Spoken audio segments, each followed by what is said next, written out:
Et salut à tous mes poneys cinétéron et j'espère que vous allez bien. On se retrouve aujourd'hui pour une nouvelle présentation de livres. J'ai vu que voilà, ces petites vidéos semblent vous faire plaisir. Moi en tout cas, je prends grand plaisir à vous les partager, à vous montrer un peu ce qu'il y a dans ma bibliothèque et ce qui m'intéresse à exploiter, notamment le livre d'aujourd'hui. Alors évidemment, vous l'avez vu dans le titre de la vidéo, salut à toi Drizzt, j'espère que tu vas bien. On va parler d'un bouquin un peu à part entière, qui n'est pas spécialement de Wizard of the Coast, mais qui est tout simplement celui-ci, qui vient en fait tout simplement de chez Edge, si je dis pas de bêtises. Oui, c'est ça, c'est bien Edge qui l'édite et qui le produit. C'est tout simplement Aventure en Terre du Milieu. Alors pourquoi ce bouquin m'intéresse? Déjà tout simplement, voilà, c'est Mécanique Donjon Dragon 5e édition. Enfin, la mécanique 5e édition. Et puis c'est un bouquin qui me fait énormément plaisir puisque tout simplement c'est des livres qui ont énormément de choses intéressantes à apporter en plus sur les mécaniques de base. Et vous allez voir, il y a plein de trucs qui sont intéressants à exploiter. Tout simplement, voilà. L'aventure en Terre du Milieu, qu'est-ce que c'est? C'est évidemment à la fin du Hobbit et avant le début donc de la guerre de l'anneau, évidemment quand Frodon quitte Foncombe pour aller jeter l'anneau dans le Mount Doom, la montagne du destin en français. Eh bien, qu'est-ce qui se passe? Eh bien, on va tout simplement se pencher sur des régions particulières où, en fait, les joueurs vont vivre ce côté, en fait, finalement très sombre de l'univers de Tolkien. Alors, évidemment, beaucoup de gens pensent que quand on parle du Seigneur des Anneaux, c'est des moments épiques avec des grands moments de musique où ils traversent des montagnes et avec des paysages dignes de la Nouvelle-Zélande.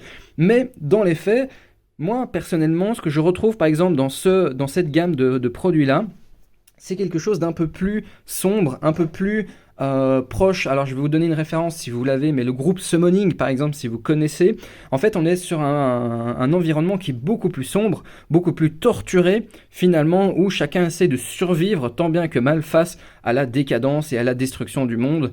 Voilà, ambiance vieille pierre en ruine au fin fond d'une forêt entourée par un marécage. Vous avez vraiment ce côté noir où en fait chacun essaye de survivre. Alors, qu'est-ce qu'il y a de bien dans ce livre-là? Bon, déjà, voilà, merci Edge en tout cas de nous l'avoir mis entre les mains, de vous occuper de la traduction. D'ailleurs, il y a pas mal de bouquins qui sont sortis, la gamme est assez vivante. En francophonie, en tout cas, ils essayent d'avancer tant bien que mal, et ça, c'est très cool. Là, je crois qu'il y a genre 5 ou 6 livres de disponibles.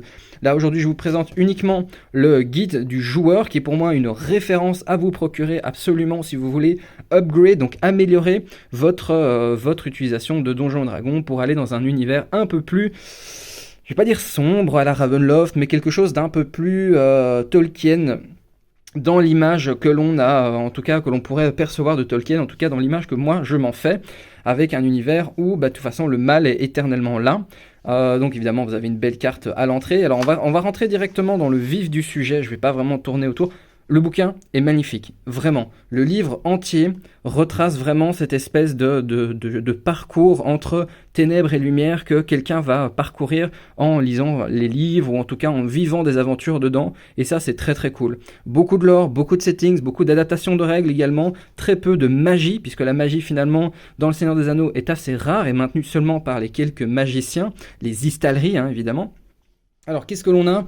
On va déjà aller dans le sommaire, puisque rien que ici, il y a déjà beaucoup de choses à vous présenter, tout simplement. Voilà, le chapitre 1, donc où les terres sauvages, donc qui décrit la région de la Terre du Milieu, dans laquelle démarreront vos aventuriers. Les terres sauvages, en l'an 2946 du Troisième Âge, sont en plein essor. Les peuples libres ont recommencé à bâtir après la mort du dragon Smaug, et l'espoir renaît. Cependant, la forêt noire, qui constitue le cœur des terres sauvages, demeure un lieu de ténèbres où rôde un péril mortel qui peut dire ce que l'avenir réserve. Voilà, c'est ça. Du coup, en fait, ici, on a énormément donc, de renseignements sur l'univers en tant que tel du Seigneur des Anneaux, le contexte, l'Est des monts brumeux, au-delà donc de l'an 2946 du Troisième Âge, les différents peuples libres, évidemment, du Nord, les Bardides, Béornides, les nains du mont solitaire, les elfes de la forêt noire, les hommes du lac, etc., etc. Les peuples libres d'Eriador, on a les peuples libres du Sud, les cavaliers du Rohan, les hommes du Gondor, et évidemment la présence de l'ombre. Alors, deuxième chapitre, qu'est-ce que nous avons? Nous avons un aperçu, donc le chapitre 2 livre une vue générale d'Aventure en Terre du Milieu, donc des règles en vigueur et de la tonalité du jeu. Vous trouvez ici un résumé de ce qui diffère le plus des règles standards de la 5e édition, la création d'un héros, les cultures, c'est-à-dire qu'on n'a plus de race ou d'espèce comme c'était établi à la base en Donjons Dragons. Ici, en fait, ils ont changé pour aller plutôt sur quelque chose de culture, la culture du Rohan, la culture du Gondor, la culture des nains, des hobbits, etc., qui sont évidemment repris avec différentes classes. Les historiques, les classes sont très différentes de Donjons Dragons, les historiques, les vertus, avec le fonctionnement donc, des vertus, les règles du jeu, les voyages, la corruption, le système d'audience, vous allez voir, on les a un peu plus tard, et ça c'est très intéressant. C'est vraiment un gros pool de règles en plus que j'aime appliquer dans mes propres parties, mais je vous en parle un petit peu plus tard. On a ensuite donc l'explication plus en détail des cultures. On a évidemment les différentes classes de jeu avec le chasseur de trésors, on a l'érudit, le frère d'armes, on a le protecteur, on a le vagabond, on a le vengeur, voilà, avec différents conseillers, héros, frontaliers, etc., etc. On est vraiment entre un Donjon Dragon classique et un Warhammer, pour vous donner un peu en termes d'ambiance. On est moins fataliste que dans Warhammer, on est moins pacifiste que dans Donjon Dragon. Voilà, en plus le système de vertus, avec les différents types donc, de vertus que vous pouvez avoir. Vous avez des historiques, avec les aventuriers, le découvreur, la hantée, etc., etc. Vous avez donc les équipements aussi, qui sont très différents, la gestion en tant que telle de l'équipement. Et ensuite, on a vraiment un truc qui, moi, m'intéresse beaucoup, c'est-à-dire 4 mécaniques super, super intéressantes qui manquent, à mes yeux en tout cas, dans Donjons & Dragons 5e édition. Et en fait, moi, personnellement, je les utilise à chaque fois.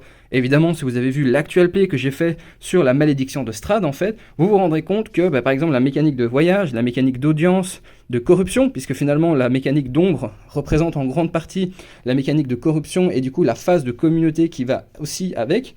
En fait, ça me permet de développer, voilà, c'est ça, mon jeu de manière un peu plus intéressante en version méta. C'est-à-dire que, par exemple,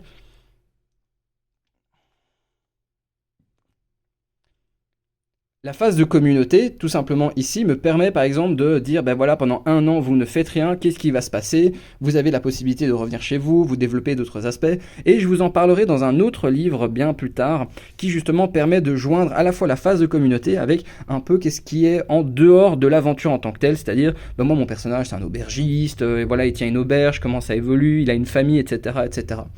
Les mécaniques de voyage, très intéressant pour donner un petit peu plus de statistiques et de développement et de mécanique en tant que telle sur le voyage, le rendre un peu plus intéressant en termes de valorisation de personnages avec des statistiques, de la survie, etc. Vous avez le système de corruption, je vous en parle de long en large depuis des années. Vous avez aussi le système d'audience qui permet tout simplement de faciliter les phases de roleplay pour avoir vraiment des objectifs clairs sur ce que vous faites, ce que vous voulez, comment vous voulez l'obtenir, et pouvoir déterminer, entre guillemets, statistiquement, pour ceux qui en auraient besoin, une phase de roleplay en tant que telle. Par exemple, la phase, si vous avez une étiquette, donc si vous savez comment vous tenir face à un chef béornide, alors que vous êtes du Gondor, vous savez qu'il y a des choses à dire et des choses à ne pas dire. Et ça, c'est très important. Moi, c'est vraiment un truc que j'adore. Alors, de manière générale, le livre en tant que tel, les illustrations sont incroyable. C'est vraiment cette ambiance du Seigneur des Anneaux que on n'a pas spécialement dans les films ou en écoutant la bande son. Ce côté vraiment sombre, monde en train de sombrer petit à petit, avec évidemment des références à ce qui s'est passé un peu dans les coulisses. Vous avez énormément d'histoires, vous avez énormément de lore, vous avez des chouettes illustrations. Je le répète encore, mais moi c'est vraiment un truc qui me plaît énormément. C'est tout simplement donc le bouquin en tant que tel. J'ai eu un plaisir de A à Z à le lire. C'est un des rares livres de tous mes jeux de rôle que j'ai lu de A à Z. J'ai eu un vrai plaisir parce qu'il y a un côté un peu comme les ombres d'Estérène où on essaie d'avoir des aspects où on envoie des lettres, on reçoit des informations avec des on-dit, des machins, des anecdotes, etc. Et tout simplement, c'est bien foutu. Moi, en tout cas, j'ai énormément apprécié. C'est la raison pour laquelle je vous en parle en vidéo. Alors, je tourne rapidement, évidemment, à travers les pages pour vous éviter d'avoir un truc un petit peu trop long. Je sais que quand les vidéos sont trop longues, souvent, on les abandonne.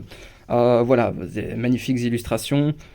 J'ai oublié vraiment les noms des 2 grands illustrateurs du Seigneur des Anneaux. Je crois qu'il y a John Howe et il y en a encore un autre, mais je me souviens plus.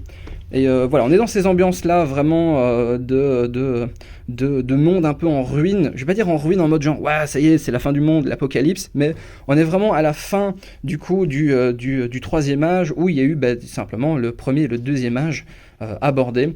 Voilà, je fais rapidement le tour donc de la classe en tant que telle, mais le bouquin est très très beau, très très lisible, ça c'est très important. On est sur un fonctionnement, une mise en page à 2 colonnes et pas en 3 colonnes, du coup il y a moins ce côté compressé du livre en question. Les illustrations sont vraiment là, appuient en fait le propos.